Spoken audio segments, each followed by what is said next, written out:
Welcome. What a beautiful sight. To have your good friends and family all in one room. Very moving. But let's get on with the conversation. Right? So I was told that I could have control over what happens during this 5 to 6 hours. I have no idea what's going to happen 7 to 9. I have no control over that, but I have some control over this. And here's what I decided. I decided instead of looking at the past, and things that happened in the past, I wanted to look forward. And I wanted to see this as a learning experience for me, and maybe for all of you, as I begin to think about the future. As many of you know, I'm about ready to transition to the next stage of my life. I've been through a lot of stages in my life, and this is just the next one. And in that stage, I decided to go back to school. I have a lot to learn, right, John? A lot to learn. And I'm going back to a school called the Center for Action and Contemplation. Surprisingly. 2 years ago, I was given a book by a guy named Richard Rohr called The Divine Dance. And I read it almost in one sitting. And I said yes, yes, yes, yes, yes, yes, yes throughout the book. And he said things that I've always felt, but I've never been able to really fully express. So he became important to me. Now the interesting thing that happened was the next Sunday, I'm in church. Oh no, the day before, I'm in commencement. And one of my favorite students, who was president of a seminary in Costa Rica, who was getting her PhD, her father was a great Pentecostal evangelist of South America. She's Pentecostal, and she comes up and says to me, "Are you reading Richard Rohr?" A Franciscan. So Pentecostal's asking me if I'm reading this Franciscan named Richard Rohr. And then I go to church on Sunday, and a fellow named Matt McKay, who writes sci-fi novels, is preaching. But not about science fiction. He's preaching about this guy named Richard Rohr, who's just been a week with in Albuquerque. Matt just wrote me and said he couldn't be here, otherwise I'd introduce you. And then I turned to the person beside me in the pew, who happens to be sitting beside me right here. And I said, Joan has spent her life working, recent life working with the homeless. We'll tell you more about that. And I turned to Joan and I say, "Have you ever heard of Richard Rohr?" And Joan says, "I'm halfway through his school." And I think she thought I was really mad at her for about a year because she hadn't told me about Richard Rohr. So at any rate, there's something, and now Joan is my spiritual guide for the school. You have to have a spiritual guide to make sure that you don't wander too far off the path. And Joan has agreed to be mine. Right.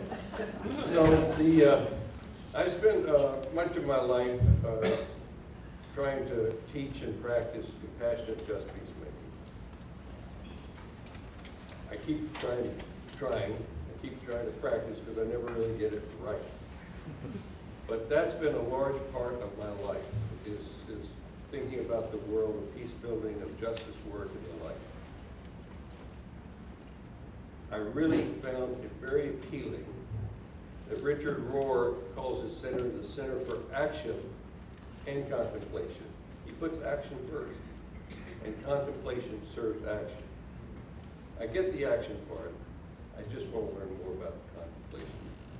And this is where I need help, and this is one of the reasons I brought my buddies together here to help me. So I'm interested in what is the relationship between contemplation and action.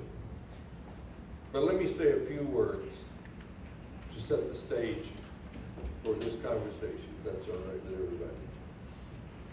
The whole world of compassionate just peacemaking has a relational worldview, which is counter-cultural in our culture of hyper-individualistic understandings and practices. We're all interconnected. independent. And Bishop Tutu taught me a lot when I was in South Africa. One of them was the concept of Ubuntu. We are who we are because of our relationships. Relationships are really key. And that is where we find our true self, in our relationships. When we're not in relationship, when we act as if we have no relations, which is a wonderful expression of Native Americans, we act as if we have no relations. If we live out of a narcissistic worldview, that's when we do harm. That's when we do injustice. It was interesting that today I was at Harvard Divinity School listening to a fellow who's the chaplain, the dean of the chapel at the University of Southern California. And he is a Hindu who's in charge of the whole chapel, and he's got 90 different religious groups working underneath him. He said that the question he used to get from students was, how am I supposed to live? He says for the last 5 years, and this is very troubling, the question he's getting is, why should I live? He says that supposedly, many of us are in that generation that's older, and we're going to get to the point where we thought that the elderly were the lonely ones. It's not true anymore. They're not the main group. The main group who feel really lonely in the society is a group of 18 to 22. He says it's a real crisis on college campuses, and I didn't know this. But at any rate, that disconnection, being disconnected, is killing us, and that loneliness results from that. So that the question then is, what is the foundational reality of life? And this is where it all leads me. And this leads me ultimately to the issue of contemplation. So that if the foundational reality of life is relationships, the great Jewish mystic Martin Buber says, in the beginning is a relation. Prior to the Big Bang is the relation. And so when you think about the atom, with the proton, the neutron, the electron, each of those are important, but what's really important is their interaction. The power and the energy is between those three things. And so as Rohr says, the foundation of all reality is relationship, relation, and the energy that connects us all, as Rohr says, is the energy of love that created everything. Now this is not supernatural. I know Wesley Wildman, who's a professor here at Contemplation, said, Tom, you believe in the supernatural? He says, you got to believe in the natural world. And this is all foundational for the natural world,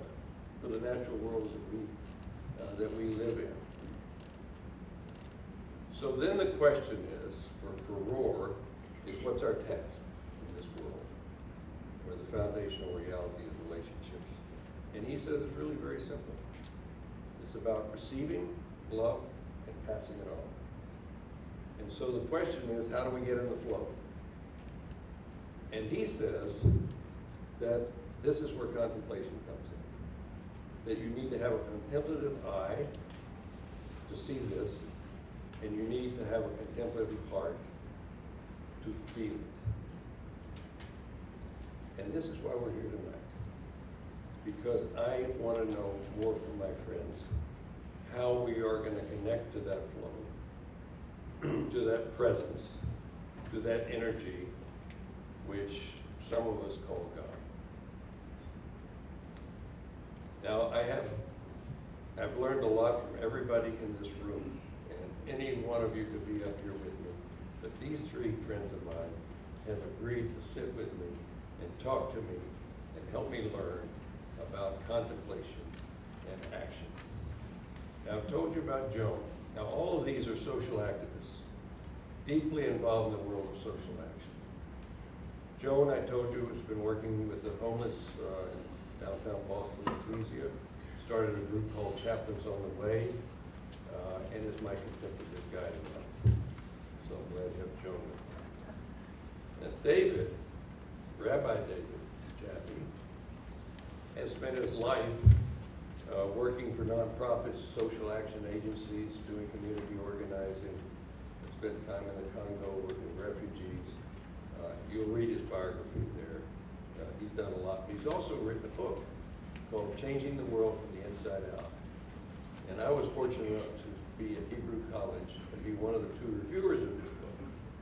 So he owes me this one. And Bob Staines, Bob blushes at this, but I think he's one of the he is probably the premier teacher and trainer of dialogue in the world. Has trained 20,000 people at least, works all over the world, was really critical in the work with the Anglican Church and the Episcopal bishops around gay ordination, gay marriage. These are going to be my 3 friends that are going to help me understand the relationship between contemplation and action. And they're also all influenced by Rohr, including my Jewish buddy. We're all Franciscans at heart, I guess. So what I want to do is start with this quotation from Richard Rohr. He says he founded the Center for Action and Contemplation in response to a need he observed. The lights just went out. Somebody's trying to tell us something. Here's what he said. He saw many sincere and passionate people. People burning out, becoming angry and bitter, even as they tried to make peaceful changes in the world. And bringing, and this is what he goes on to say, bringing a contemplative stance to a life of compassionate action allows justice to flow naturally and non-violently from a place of inner strength and grace. I want to repeat that last line. Bringing a contemplative stance to a life of compassionate action allows justice to flow naturally and non-violently from a place of inner strength and grace. So I want to begin our conversation by getting my friends' response to that statement and to describe in their own lives the relationship between action and contemplation. And Joan's going to get the first word, and then David, and then Bob. And then we'll carry on with the conversation. So Joan. The light's green. Well, Tom, I can't help myself. The first thing I want to say is it's not about getting it right. It's about practice. That's what I learned in the living school. Okay, so I love this quote, and I want to talk about compassionate action and a contemplative stance, which I think is, if our goal as human beings is to live into what I would say is to live into the person God has created me to be, or to live into our true selves, our best selves, and to be in this flow of love, then I believe it requires a contemplative stance, even if you don't consider yourself a contemplative. Because we often think of a contemplative as someone who lives apart in religious community and dedicates their lives to prayer. And actually, James Finley says not all people who do that are contemplatives, as a matter of fact. But anyway, the point being that this quote, I think, applies to all of us, not just social activists. And because even if we don't call ourselves activists, we do, and we would not, would not claim to be out to change the world. The truth is, I think that we each, in our own way, by the way we behave, do affect and change the world around us. So I just want to bring this quote to everybody, not just to people who would call themselves social activists. So, so this contemplative stance is what I learned about from the living school. I remember the first day when Cynthia Bourgeot, we were all in a room, we were all so eager, and she said, a contemplative stance isn't something you go to, but something you live out of. And I was totally puzzled, but I get it. You know, so maybe if I'm going to share something of my journey and what I learned from that and how it relates to a contemplative stance and being active in the world, even if you don't call yourself an activist. So I don't need notes to tell you my story, but I do need notes to keep it short. And Tom is very good story, so I'm trying to keep it short. But in general, I see myself more as a doer than a beer. You know, more an activist than a contemplative. But actually, when I look at my life over the past 25 years or so, not my whole life, what I see is an ongoing cycle of action leading to contemplation, leading to action, leading to contemplation. And I like to think of it actually, well, it is a cycle, but it's also like a weaving, a tapestry of action and contemplation together. And so I'll begin with, in 1993, so I call this my first conversion in 1993. I was 47 years old. I was married with 2 children, one about to go to college. I have an MBA from BU, and I was working as a project manager in software development. And I went to church, Wellesley Village Church, where I've been going for about 40 years. And one of my friends got up and said he was planning a trip to Nicaragua to visit some missionaries there who our church had corresponded with. And immediately I thought, I am going on that trip. And immediately I thought of all the reasons why I was not going on that trip. That couldn't happen. So, long story short, I did go on that trip. And with 15 others from the church. And it changed my life. 1 week changed my life. What I say is that God got my attention in Nicaragua.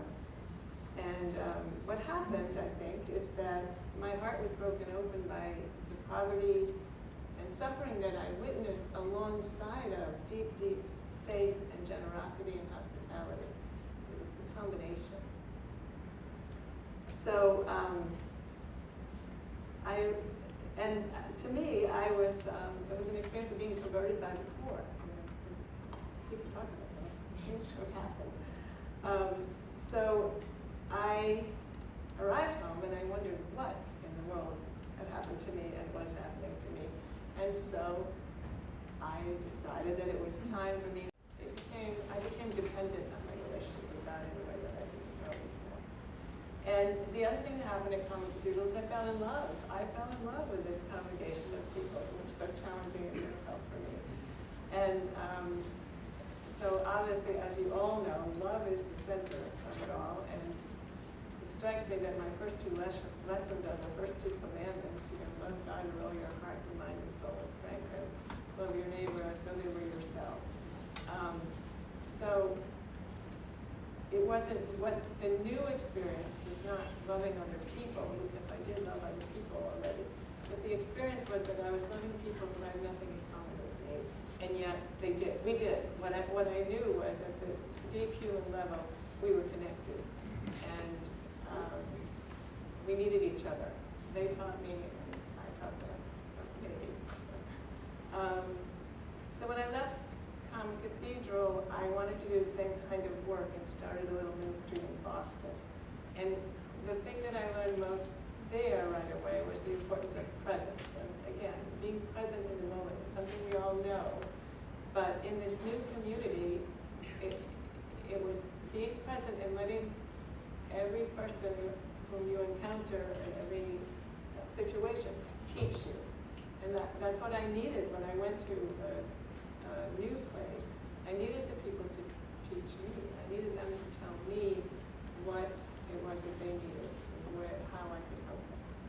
So maybe I should stop. You get another minute. I have another minute. It's 2 minutes. Okay, 2 minutes. So then, well, just quickly then, when I left, arrived arriving and leaving as though they happened in the same week. But anyway, when I left Chapel's on the Way, that's when soon after I applied to the living school. And one of the reasons was because God had been so present to me in my ministry and in my relationships with the people. I thought that I was going to lose God now. How was I going to move on to the next stage of life? And I just kept maintaining this relationship. Well, the first year I was retired, I was spending a lot of time with my grandchildren, and so that was easy. They revealed God to me every day, every moment. But then I did go to the Center for Action and Contemplation, to the living school, and we studied mystics. But what I learned, what we were told right away was, we read as much, just read and savor, and just read a little, or read the whole thing, or don't read, but practice. Have a spiritual practice that you do every day, and don't let that go. So that's why I say practice. It's whole practice. And it helped me be more disciplined in my spiritual practice, which I took on centering prayer, which was new to me, because I'm, the talking and the listening and conversation is more my style, but just trying not to think, not to have images, not to, to let God be in charge, and to let go. That's the hardest thing, as we all know. But what I find, so I was told once that one should never judge one's prayer or meditation ever. And if you want to get some insight into it, look at the fruits of it. So I would say that after 2 years of centering prayer, I feel like a stone with water dripping on it. I'm getting a little smooth and shiny in my big toe, I think. And it's the love of God dripping. And all these moments of silence where I'm restless and trying to sit still and not think. So, thank you for listening. Thank you.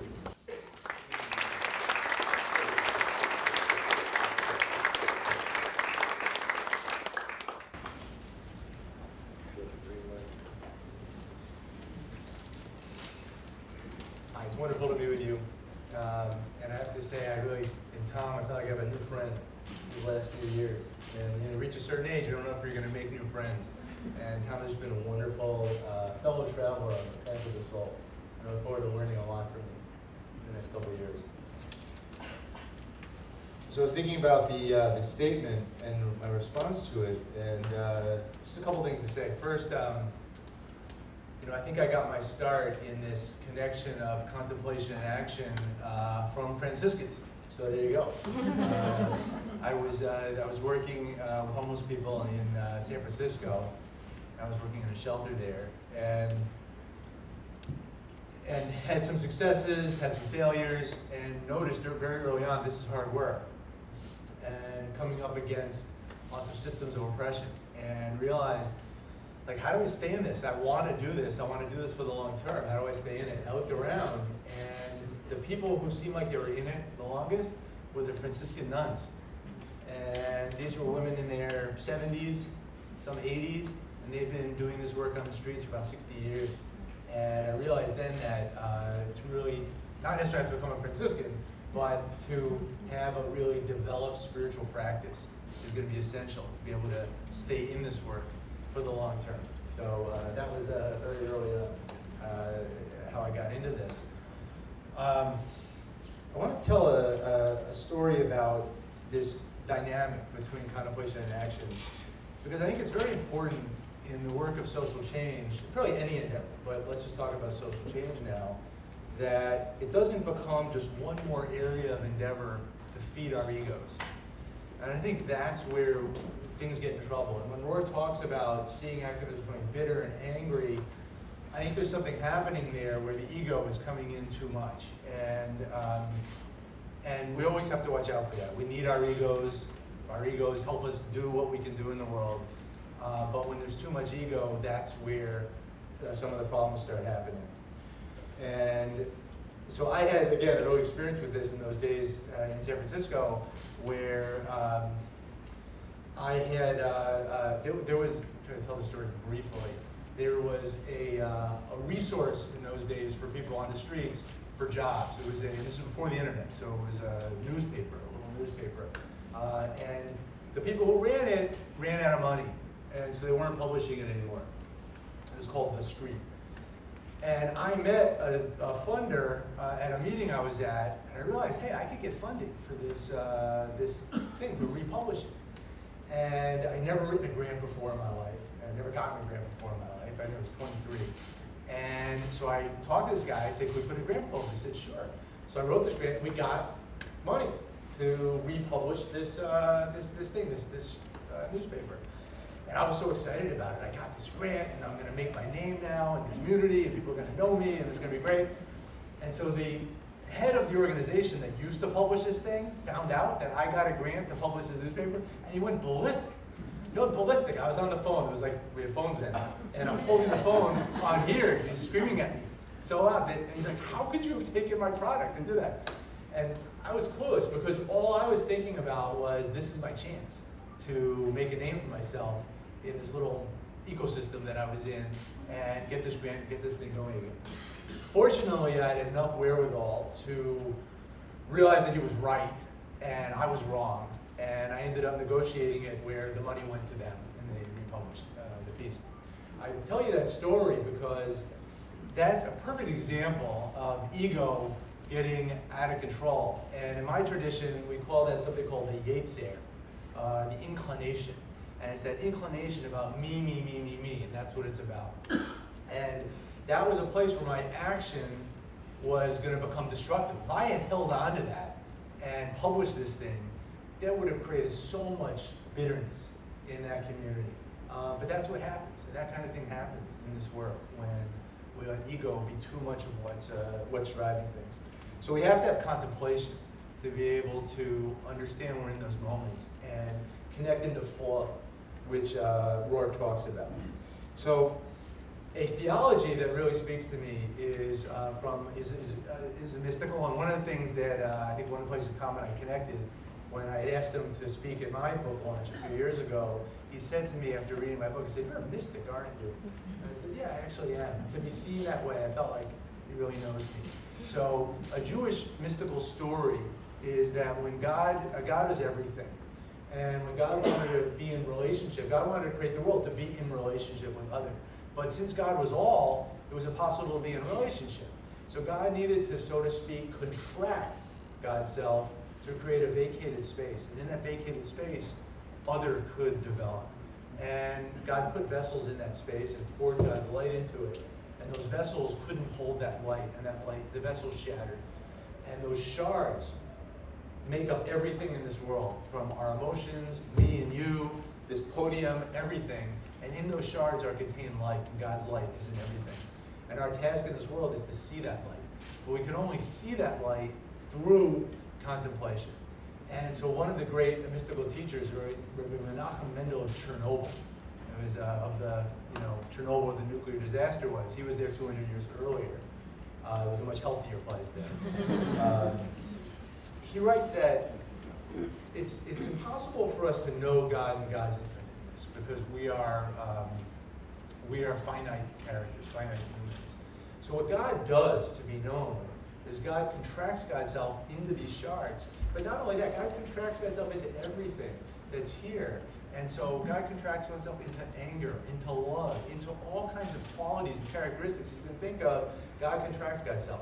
So we can actually touch them. So when I feel love, or I feel anger, or I feel any feeling, if I have enough presence of mind, I know God is actually in that.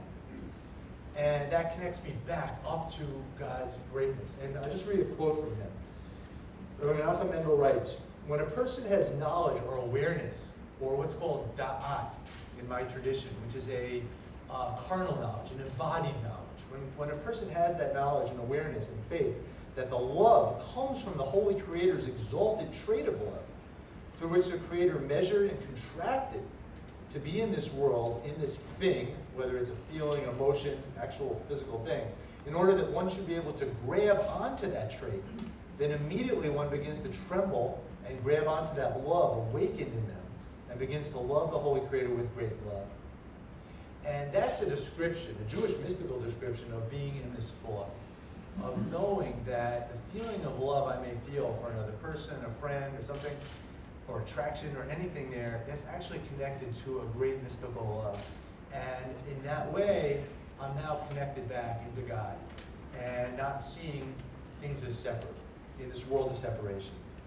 And this is a part of the contemplative practice, to be able to have this type of awareness that God's great love is in these little things, or God's discipline, or God's any characteristic trait we can think of, God's patience, anything, is how we experience in the world. And the key is to be able to be in that flow and not to be fooled that we're separate. The word for cruelty in the Hebrew language is achzar.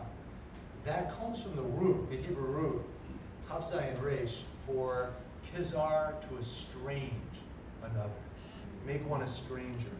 And so when we make another a stranger, or make God a stranger, make ourselves a stranger from ourselves, that's where cruelty can come in. And without that, cruelty can't. And so our task is to be able to have that sense of awareness of connection, that we would not even think to do something cruel to another person. So there's a real back and forth in the dynamic between the contemplative of this awareness of God's love and the action. And in my tradition, it teaches that you can't get to a place of the open heart completely just by contemplation, and just by meditation, and just by prayer. You actually have to do action. The great Jewish philosopher Maimonides writes back in the 13th, 12th century, really, he writes that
So Maimonides writes that, he says that there's a teaching in one of our ancient teachings. Anyway, he says, I want to go into that. He says that if you have $1,000, it's much better to give that $1,000 in dollar portions 1,000 times than $1,000 to one person. Because if you want to develop the trait of generosity, because you may have a real excitement and be moved that I'm going to give $1,000 as one person once, but that's going to go away very quickly. Whereas if you get in the habit of giving to 1,000 people over time, you are then going to become a generous person, and that's going to develop in your heart. And so the language of the heart is practice and habit, and that's why I think this practice piece is so essential to creating good habits. And so that's the action. We have to get in the action of doing these things, and the habit of doing these actions over and over, but then never forget to come back to the contemplation. And that's on the individual level. On the communal level, the action is also essential. Nicholas Kristof had a piece in the New York Times about 4 years ago where he was writing about conservatives always say that the main thing around poverty, poor people need to make better decisions. And liberals tend to say, no, it's the system that needs to be changed, and then people, of course, make the right decisions. And he says that it's really both. And there's research on the stress levels that people who are living in poverty have to deal with. And when we're under stress, our cortisol levels are raised.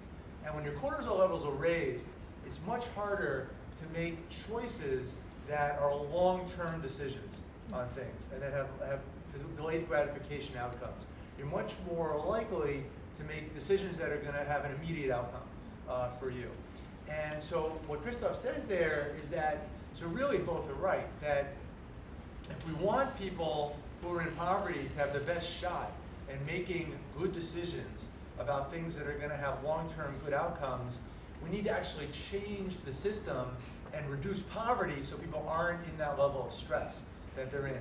And that's an action. It's not a contemplation, that's an action. And that's the action that most of us are involved with and try to do. But again, it's not one or the other. And so we're constantly going back and forth between actions that are going to set up this world in a way that people are going to be able to function as best they can, actions that are going to habituate ourselves to grow our hearts and to grow our traits in the way we want them to grow and need them to grow, but know that this all comes from God, and know that it comes from a great love that we need to plug into. And when we can do that, then our actions are not going to be constricted and prone to ego. We have to remember that we're acting in service of the Creator. And each action for justice, for peace, and love with proper intention, which comes from contemplation, makes the Holy One's presence more felt in this world. And then we're really living our partnership with the Creator and raising up this mundane physical world to the level of spiritual holiness. And so, Tom, my blessing for you is that you become, first internalize this, and then really become a living guide for us around you. And teach me to teach us how we actually make this connection of contemplation and action to bring holiness to this world. Well, you're that for me. Thank you.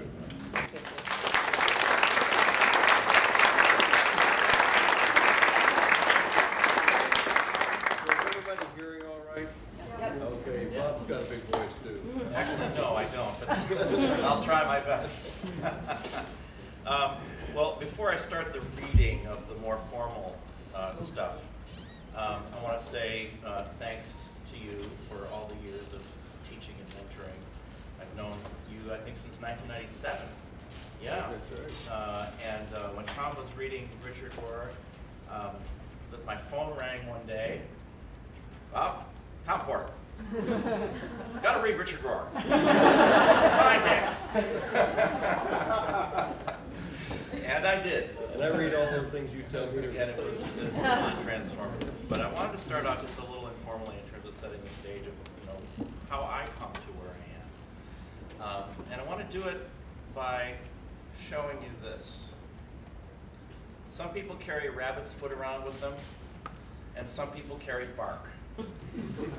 I carry bark because for me, because we're talking about love, I was that kid as a teenager who felt that nobody cared. Tough family, tough life, a lot of alone time. And I was fortunate to have a little tiny church who took me in and fed me and clothed me. I didn't quite know what was going on until one day I was standing looking at my school. I was 15. I was leaning against a tree, and I had this sudden realization that I was loved by God.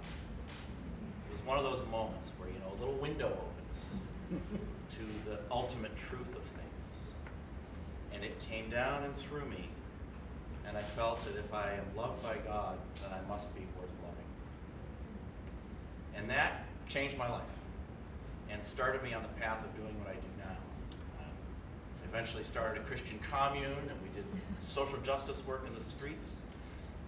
Worked in the streets for the Department of Mental Health, homelessness, and for the last 25 years have been bringing enemies together to talk in constructive ways and meet each other.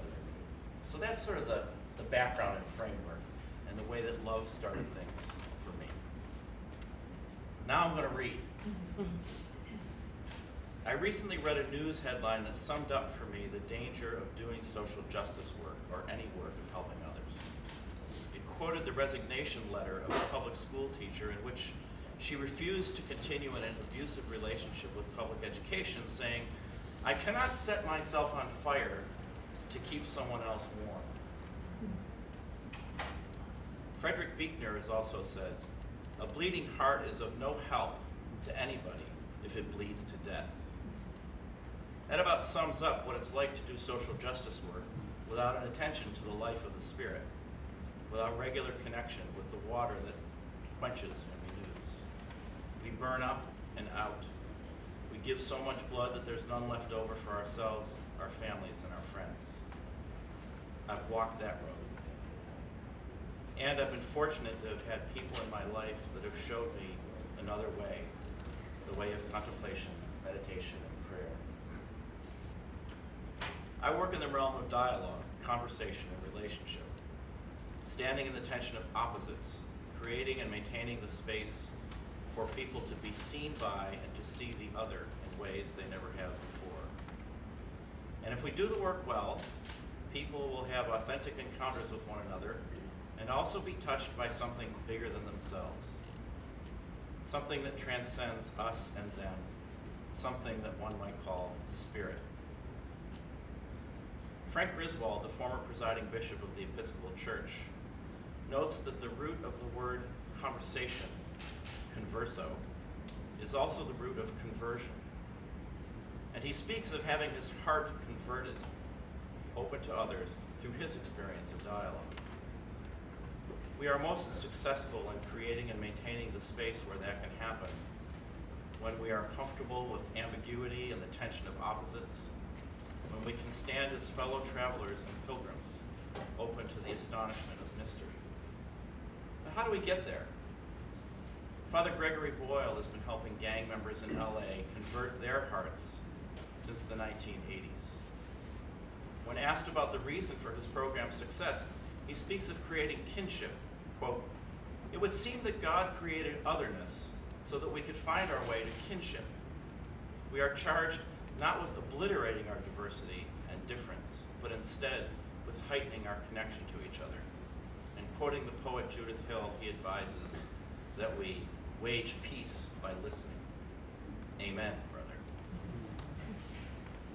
To be an effective broker of kinship across otherness, says Boyle, we need love. He says, "I eventually learned that shaking one's fist at something doesn't change it. Only love gets fists to open.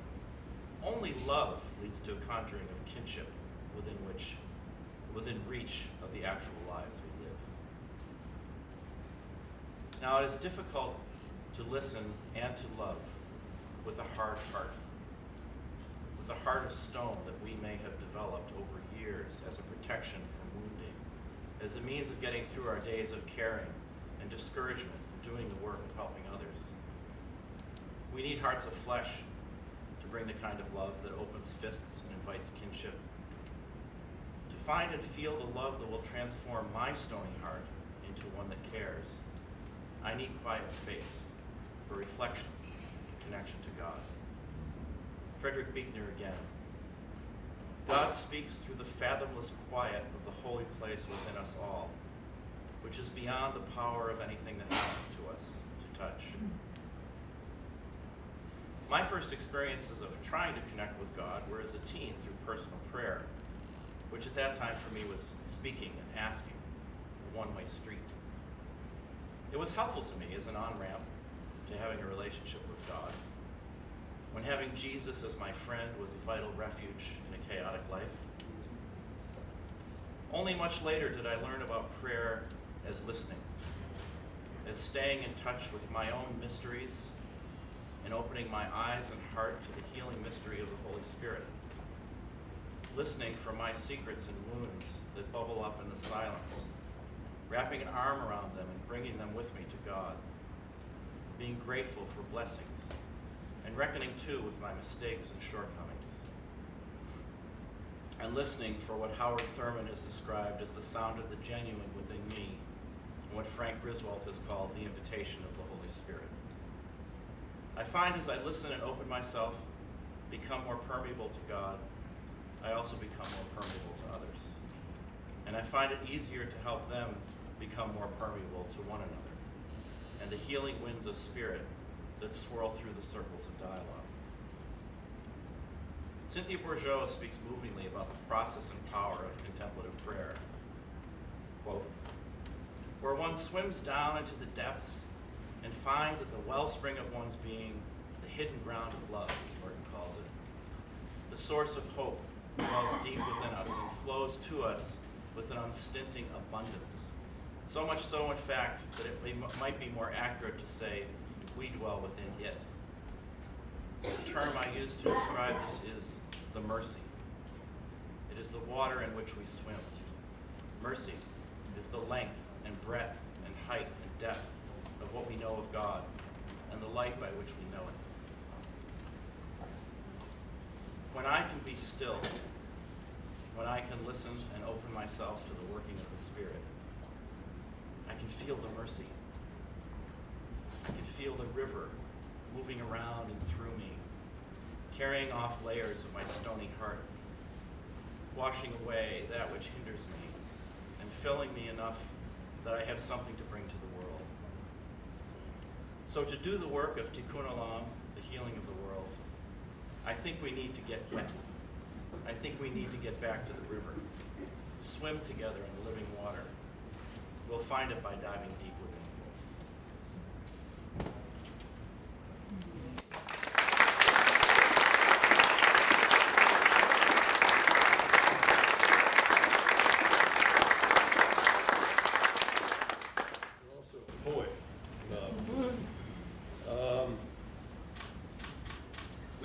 There's never enough time. I've already learned a lot, but I have two other gifts to you. Jeff Sewell, who's sitting right here, didn't think he could be here. He said on May 2nd, I've got to be in Jerusalem because he is mediating between Israelis and Palestinians on the Temple Mount. And I said, maybe that's more important. But he's here. And he's also a dear friend, teaches at Harvard Divinity School, a fellow lawyer here in Boston with a big law firm and doing good work. But he also is a Zen master. And I wanted to get your reflections, Jeff, if you would, about what you've been hearing and also your own experience. Just stand up and join us. I'll give you my chair so I can listen to you. Sit right there. Yes. Yeah. Well, it's, I'm so glad I'm here. It's such a privilege, pleasure, and honor to be here with you and celebrate you. Wow, I don't know, I actually don't know quite what to say in response to all this. I don't know what more there is to say. I'm very struck by the first part of the Roar quote that you read, the part about burnout in contemplation as a potential antidote on some level to burnout and to help in work for social justice, just peace. And I also feel compelled to say from my own experience in contemplative practice and conflict resolution practice, that maybe we have to be careful too not to idealize too much about it. It's akin to something David said, you know, that contemplation in a way is not enough, or maybe it is enough, maybe it's even more than we think it is.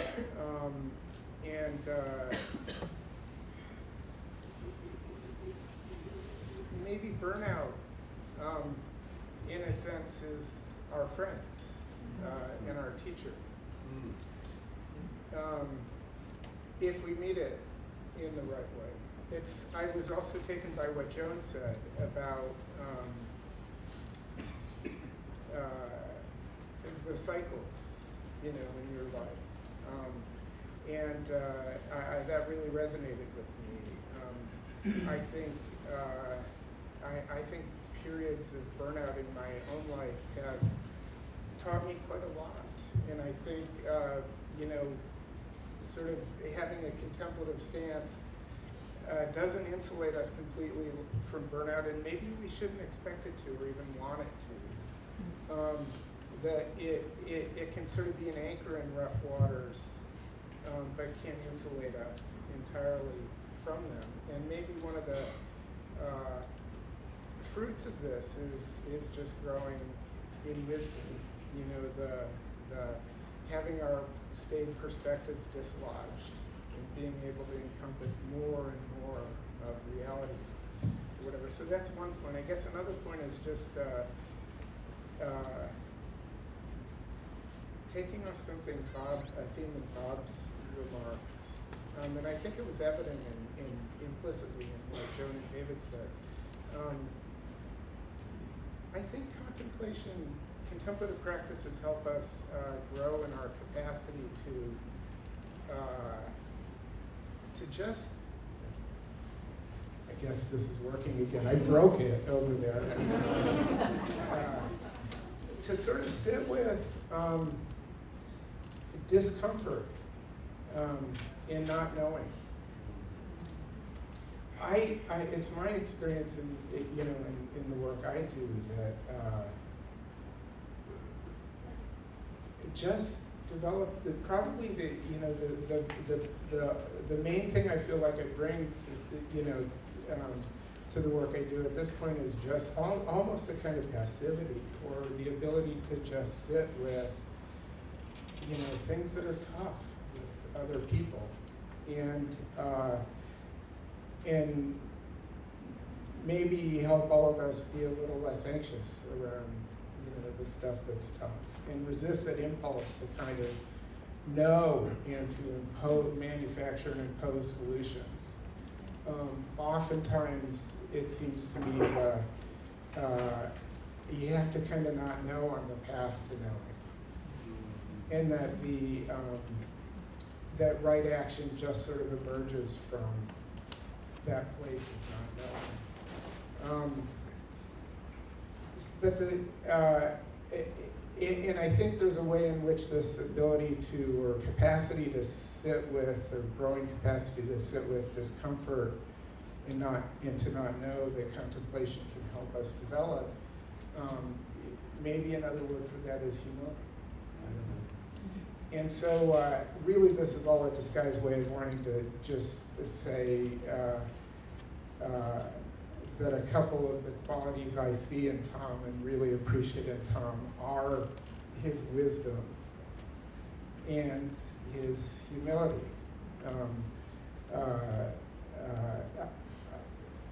You can't be a lawyer who gets a div school degree and goes and does all the different things that Tom has done without really meeting life, wrestling with life, wrestling with the big questions in life. I think the wisdom that you exude is clearly pours out from the fact that you've lived this way. And you are one of the most humble people I know. Just always open to others' perspectives, experiences, always deflecting attention, focusing it on others, always willing to serve.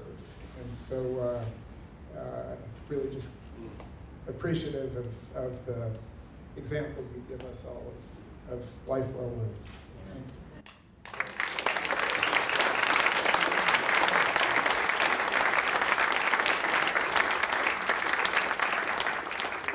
Now Jeff is a Zen master, so he can be your teacher. I'm going to give a dear friend of mine the last word. Come on. So, Salma and I worked together 2 years, 3 years, 2.5 years, yeah. And today she won the Peter Gomes Award at Harvard Divinity School.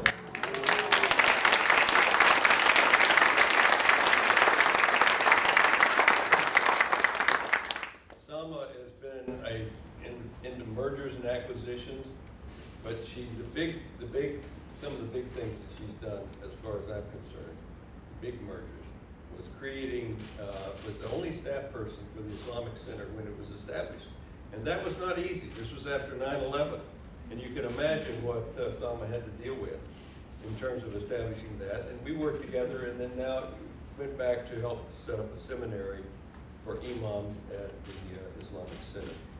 I've asked Sama if she could give us her thoughts about what is being said about contemplation from her own tradition. Thank you. It's an honor to be here, and Tom was at the Gomes ceremony earlier, so it's been nice to be on both ends of the day together. So I'll make 3 points. I was told I had 2 to 3 minutes. I'll keep it short. First, I resonated with everything that everyone had to say. You all have such beautiful stories. The idea of a relational worldview I find so compelling because I really see the lack of it in our world right now.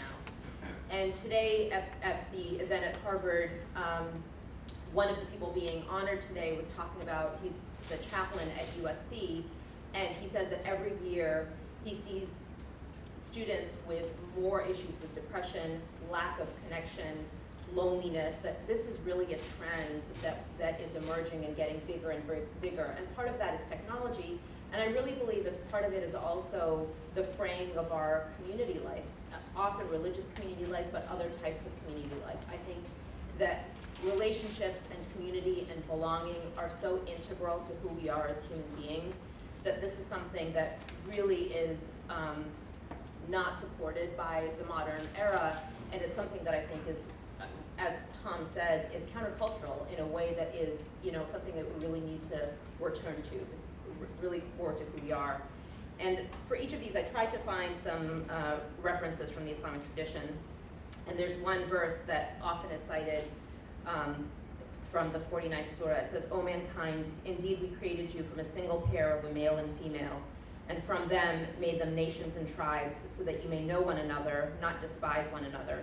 Indeed, the most honored of you in the sight of God is the one who is most righteous. Indeed, God is well acquainted with all things." So just this idea of the core of who we are is through our family life and our communities and our tribes and our nations and the ways in which we relate to each other in communities, as it is something very, very central to the Islamic tradition. Second was this idea of action and contemplation. And in the Islamic tradition, the 2 words I'll use are action and knowledge. And they are very closely related in the Arabic language. There's ilm, which is knowledge, and amal, which is action. And it's the same 3 root letters with the last 2 letters reversed. And there is a very close relationship between them. And Al-Ghazali, who was a very famous scholar of Islam, said, "Knowledge without action is wastefulness, and action without knowledge is foolishness." And that the 2 things must go together, and that we always have to be going back and forth between the 2, and they need to inform one another. Third, Jones' mention of the cycle of this sort of action and reflection is something that I find embodied when I read the Quran. The Quran is really, in my reading, a conversation between God and Muhammad, but more importantly, God and the community of believers of the time. And over again, you'll see this back and forth that happens, where something happens in the community and there is a response in the Quran about how to handle a particular thing. Or there'll be a question about, they ask you concerning whatever, the new moon, and there'll be a response about what do the signs of the moon, the phases of the moon mean. Or they ask you about a specific incident where, there's this particular story of a woman who had been divorced in a very unjust way, and God kind of responds to this. And there are incidents where Muhammad is reprimanded for something that he did wrong, or the community is reprimanded for something that they did wrong as a community. And so you see this development over the course of this early period of Islamic history that I think really models this whole idea of action, reflection, and then learning and growth, and we develop over the course of our lives in a way that I think is very much a part and parcel of developing who we are as human beings and as spiritual people. So. Wonderful.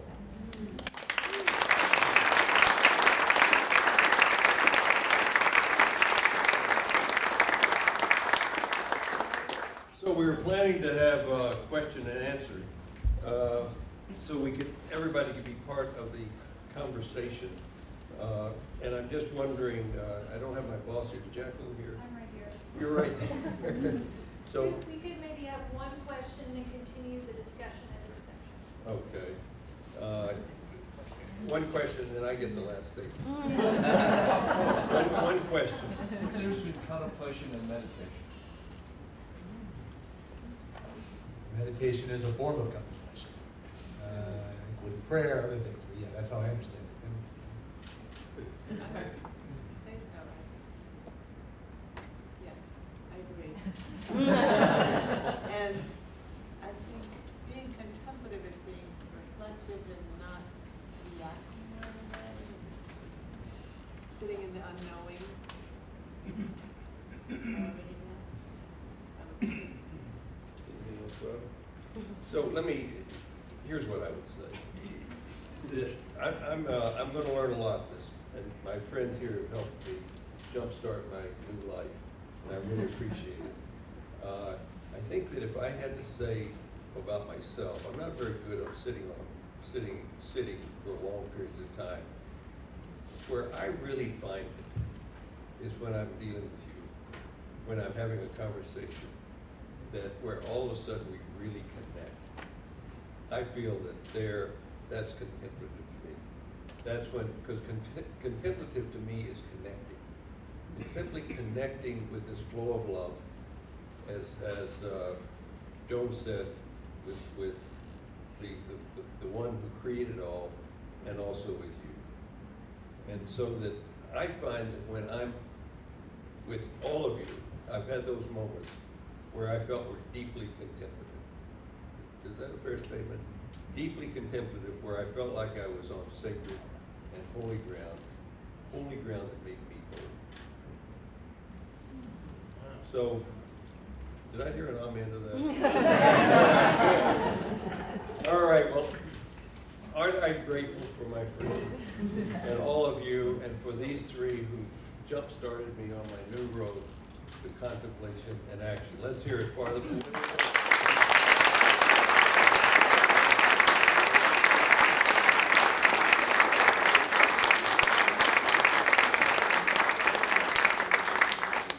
Let's hear it for Tom, who brought us all.